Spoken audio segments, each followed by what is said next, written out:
Well, I was in my local pub the other day, and my local pub is one of the rare front bars that exist these days. It's one of those front bars where it's the same people in there every day in, day out, the locals. And they're a very wide ranging bunch of people, and the conversation was always good. And we were sitting around the bar the other day talking about the rise of crime here in South Australia amongst youth and just how out of control it's getting. And somebody said to me, well, Jethro, you do a television show, you've got a radio show. Why don't you do a podcast? And I said, funny you should mention that. And so here we are for the first episode of Funny You Should Mention That. And I am here with two very interesting gentlemen. They were both Outlaw Motorcycle Club members. They're extraordinarily experienced in life and have turned their lives around for the benefit of the community. I'm here with the Ward brothers, Tyson and Mac. Hi, guys. How are Hey, you? Jethro, mate. Thanks for having us. It's an absolute pleasure. Guys, first of all, I'm going to talk about the elephant in the room. Motorcycle Club, Outlaw Motorcycle Club members, both the size of a refrigerator. You're somewhat intimidating. Just a double door, single door. Double door, single door.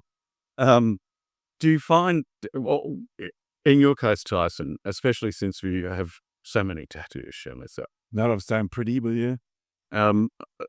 people make assumptions immediately upon seeing you. Yeah, straight away. I've been knocked back from medical. I need a knee replacement. The doctors will and just bob you off. And they take one look and just think you're a thug, you're a scumbag, and Judging a book by its cover. 100% without fail, yeah. What about you, Matt? No, they usually think he's gay, not me. Now, look, we'll get to the motorcycle club in your lives in that a little later, but you're both twin brothers, and you grew up in a pretty ordinary Australian life, really. I mean, you came from a good family. They came from a good Christian family. The old man was a doctor, GP, also lectured at Bible college. The whole family, uncles, aunties, they're all religious grandparents, all went to church every Sunday. And you were both sporty oriented. In fact, Tyson, you went to the Institute of Sport, did you not? They were at ARS for a couple of years for Basketball. Yeah. Well, and you are, what is your height? 6'11", or 6'9", 6'10", 6'11", yeah. That is, 211 centimeters. it would have made a natural basketballer. There's 12 people there that are useless, but I could play. What about you, Matt? Were you sporting oriented? No, I played basketball, but You play basketball too? I got cancer as a 15-year-old, so that sort of stopped me from playing. Yeah, well, that would generally, because there's anybody up. Cancer at 15, what sort of cancer? I had a cyanoidosarcoma, a tumour in the lining of the wrist joint. But given a 50-50 chance to live until I was 20. Oh, it's less than 50% chance that we live until 20. Man, well, that's a hard start right from the beginning. Well, going from that, you came from a good family, you had directions in possibly a sporting career. What changed all that? Let's start with you, Tyson. What changed? My parents moved away to Wales. You both moved to Wales. Yeah, and David did a few years over there as a doctor. My sister had just come back from Wales, but wasn't living in Adelaide. He was living in Alice Springs, at Tennant Creek. And to be honest, I was just an angry young guy with a bad attitude. And mates, the coach of the Australian Institute of Sport, we had a real attitudes. We clashed, and he just bad-mouthed me through the process after the AIS and talked NBL coaches out of signing me because of my bad attitude. So I just a clash of small man syndrome. right. He didn't like people to just sit there and kiss his ass and suck his dick.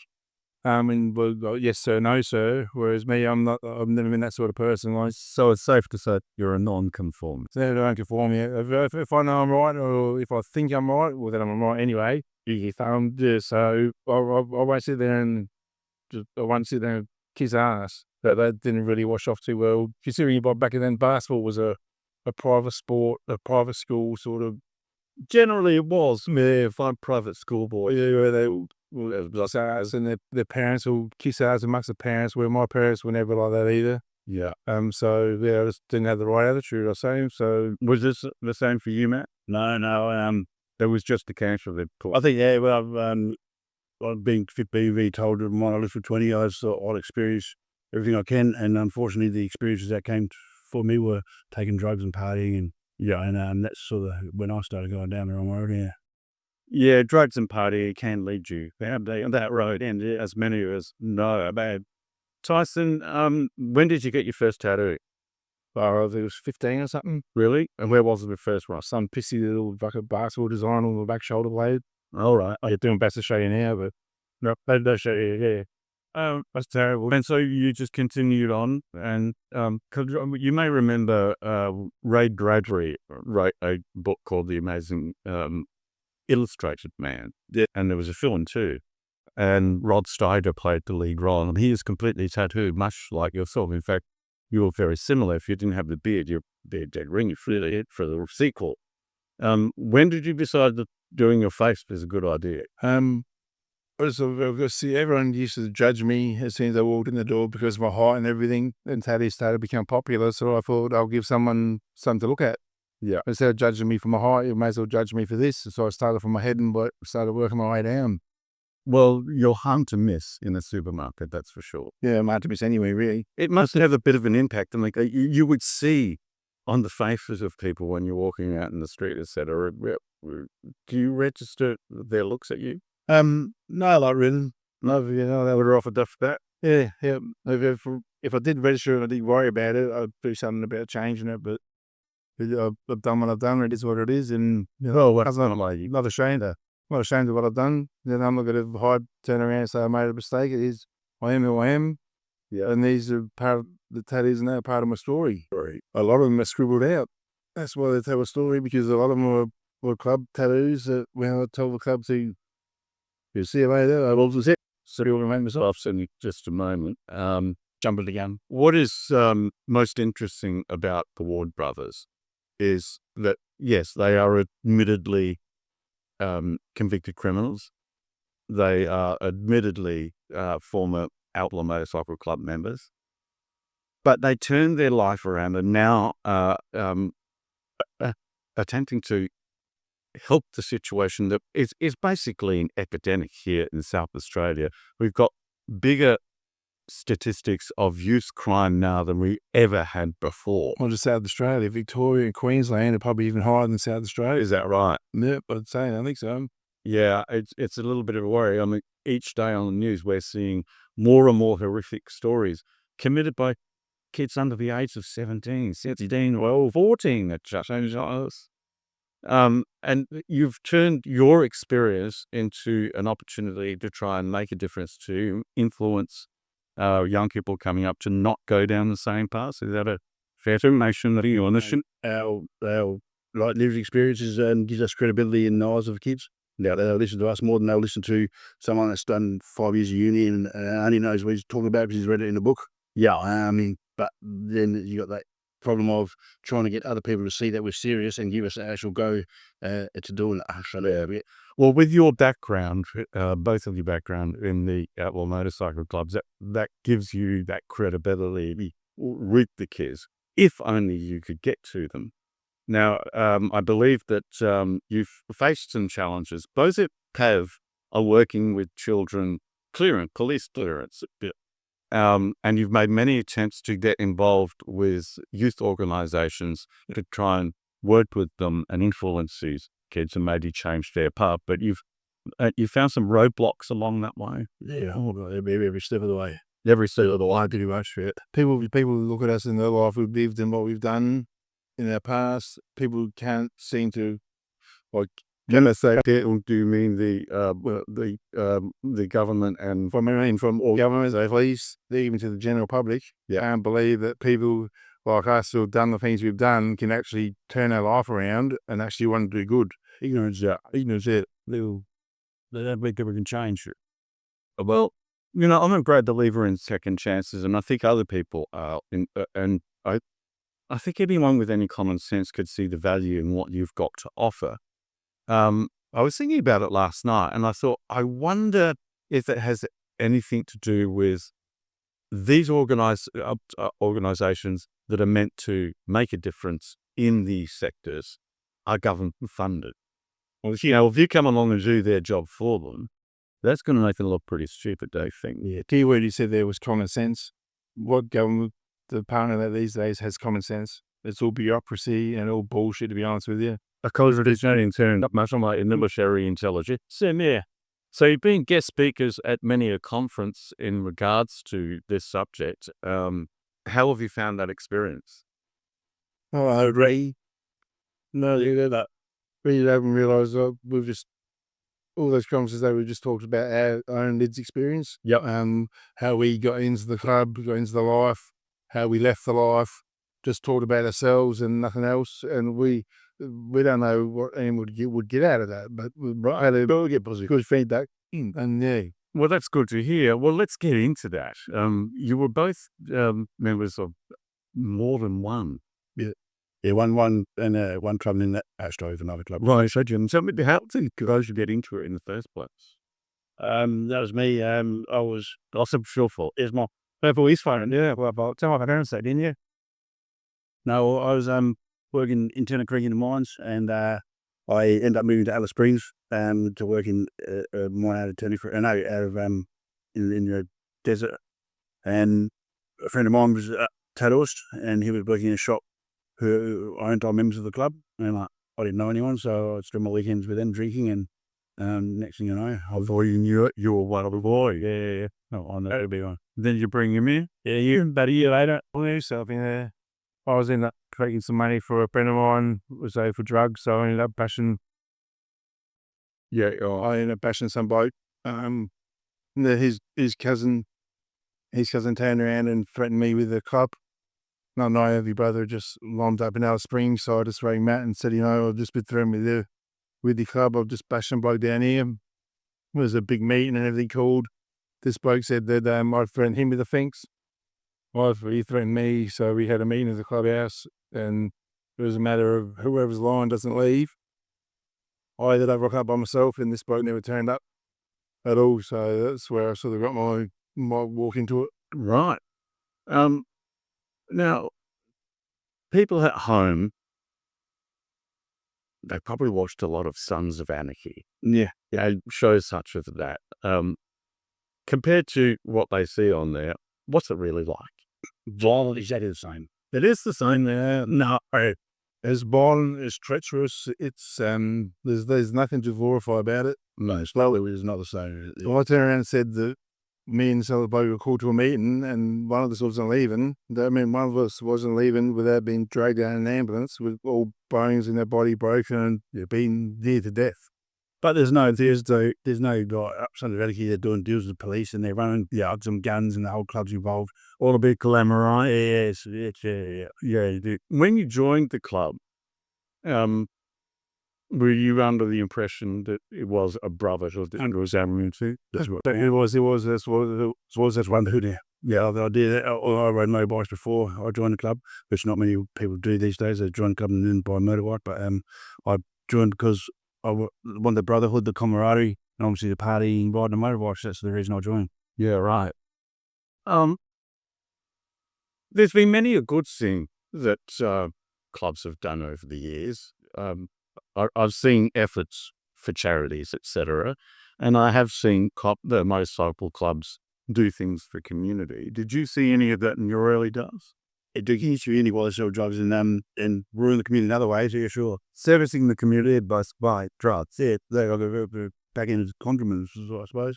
It's bullshit. There's personal moments where I remember being down in Port Adelaide, and a young kid that was clearly disabled walked past a couple of blokes on bikes in the pub, and all this kid wanted to look at the bikes. Well, those members come out of the pub, put the kid in the bike, and rode him around the block. Yeah, now that's your composition between what they're supposed to be and what they behaved as. And these are some of the toughest blokes you'll ever meet in your life. Yeah, they will melt and take a kid to ride around the block, but they won't sit there and go on a toy run around to try and pretend they're something they're not. That's just who they were. Yeah, but that was back in the day. Yeah, And that thing that only isn't it? So I do know. I remember from when I was young, like the toy run. Yeah, everyone was involved in that. Yeah, all bike clubs, and it was for a good cause. It was quite wonderful. Yeah. A lot of blokes are fathers, so to do something for the kids, it comes natural. But Yeah. What is the entry process? Are you going as a nominee? We get enough around for at least 12 months. So you spend a lot of time with the club first, It was in the fringes. and somebody has to nominate you. yeah, back when me joined, you had to be traced back 10 years to make sure you weren't a dog or anything, and then You weren't a dog. as in an informer or so you had to be known. Some of them had known you for 10 years, and then here we go, it's put in, and then you start as a nom. Before you start knocking around, and then start as a nom, and then do minimum. You speak minimum 12 months, and that involves anything, whatever a member wants you to do, you do it. So I was working in the mine, so I'd fly home, member ring me up, and I'd spend my week off at the cut house. Because you started out really kind of part-time. You were working full-time in mining. Yeah. And there was a threat against your life or your club members. So it was me, the little brother, that brushed onto him. Right. And so you, if I've got my facts right here, you quite sensibly had a loaded weapon in your workplace liar. Is that correct? Yeah. And that got you fired from which A cub from Perth came down looking for me, and I was in the pub, and someone said, "No, that guy from so-and-so was, I think he wasn't here last night." And I'm there in near town. We were talking about it. He said, "A group of guys were coming in here last night looking for you." And I went and spoke to another club in town. They told me the story. So, Me, I was sitting the handgun from me being the tough biker I was, I got a gun sitting down from Perth, and I had it at a mate's house who lost his job. So in that time, I took it out of his house, I had it in my locker at work. And my intention was, if they came back, someone's going to give me a ring, I was just going to go start shooting. So unfortunately, at this point, Mac has had to leave with a minor family emergency. Tyson, there is one other question I wanted to ask of you before we move on to the good works that you and Matt are doing together. The ballroom blitz. Now, it's been famously recorded that you were a participant in what is known as the ballroom blitz, which was a spontaneous fight that broke out at a motor event. What happened there? But at that point, I wasn't even, I was just knocking around the club. All right, so you weren't actually a member at that point. No, I wasn't even known at that point. I got asked by someone down in LA, just said, "You want to come up to Queensland and have some fun?" And I saw all expenses paid. Yeah, no worries, they're going to pay for my way up. It was at the hotel and that, and then Friday night's a normal club night. So Right. I thought we'd just go in the clubhouse on Friday night. Next minute, everyone's getting in the cars, loading guns and everything like that. And they said, "Well, there's the Angels at the kickboxing event, so we're going to go say hello." And That's how you say it. I load up the car with guns and go to work. yeah, well, I got into a car with 4 other members, and one of them was like 45. Went to put one in the chamber, and the bullet misfired through the windscreen and bounced between 2 members' feet and sparks apart. And gee, we just stayed in the car with a bullet hole in the windscreen, and we just kept going. As to do. No way, so I thought we were having some fun. And so, what was it during the event that the fight broke out, or after the event? That was true. It was just before the main event. I think we were the main event, but the bouncers they knew some of our members. The Hells Angels had the tables around the ring. We got a phone call saying the back door's open, come on in. So we all flew to the back door, circled the tables, and it sort of kicked off from there. Well, it made the news right around the country and right around the world. Anyway, my parents seen in Wales. Wales, right? I know they were ecstatic. Right on the ad show. All right, well, look, moving on. You had a really colourful life. You ended up, were you president? Yeah, I was president. President, that was the NOMAD too. And the bylaws was you can't be a president and a NOMAD at the same time. But I was the only one in the world that was president and NOMAD. Just I wanted to start a chapter down south. So yeah, it's sort of set it that way. made you decide to leave? We all started off when we were still thinks. There was there's one named bloke who was one of the toughest blokes you'd ever meet in your life, but also one of the most respectful, down-to-earth gentlemen you'd ever meet. He was coming through the ranks after getting out of jail. He had a few people close to him. There's other hierarchies in the feet at the time that were scared of his influence and everything. So they ended up setting him up to do something. This bloke and his four co-accused ended up doing between 6 and 16 years jail, being set up by their own brothers. Right, so a betrayal of brotherhood. A flat-out betrayal, and I didn't know this at the time. I found out 2 years later. I mean, I was, because my lawsuit was used against me, I was completely oblivious to what was going on, and but someone first told me about 6 or 12 months later, I thought, there's no way your brothers would do that to you. You know what I mean? But then when you found out it was found out it was true, that's you. It disillusioned me. I'm thinking, what am I a part of? And then another close friend of mine, he joined the club and he used to earn a lot of money. But they wanted to turn on him, and they kicked him out. They wanted me to collect $250,000 from him. I'm thinking, well, there's no need for $250,000. He's already bought so many people in the club bikes and paid money. So then that happened. I thought, no, this definitely isn't right. So you feel the brotherhood had been lost. There was The loyalty. There's no loyalty. The brotherhood was gone completely. And then it turned into some bloke. They got a nomad patch for fucking paying out other people's rent and that, which all nomads had to vote on a new nomad. Didn't get a vote, you got a patch. I wanted to fight the bloke over the patch because he didn't earn it. I didn't get a vote on it. so they have to prove themselves by having a fight. And he has to be voted every week that they've done. Yeah, and every other nomad in the country has to vote the new nomad in. Right. So This guy bought his way in. I never voted on him. And he actually cried on a jail visit in front of my brother's eyes. He's pretty weak as piss. I like to say his name, but he knows who I'm talking about. And so I got called into a meeting by my best friends, my brothers, who I'd done from the ballroom blitz up until that point. Yeah. We were close as anything, did things with them. But we were brothers. Then the next minute I'm sitting in front of them, turning around there saying, well, either you got to pull your head in, you're not fighting them, pull your head in, or maybe you're the one on the chopping block.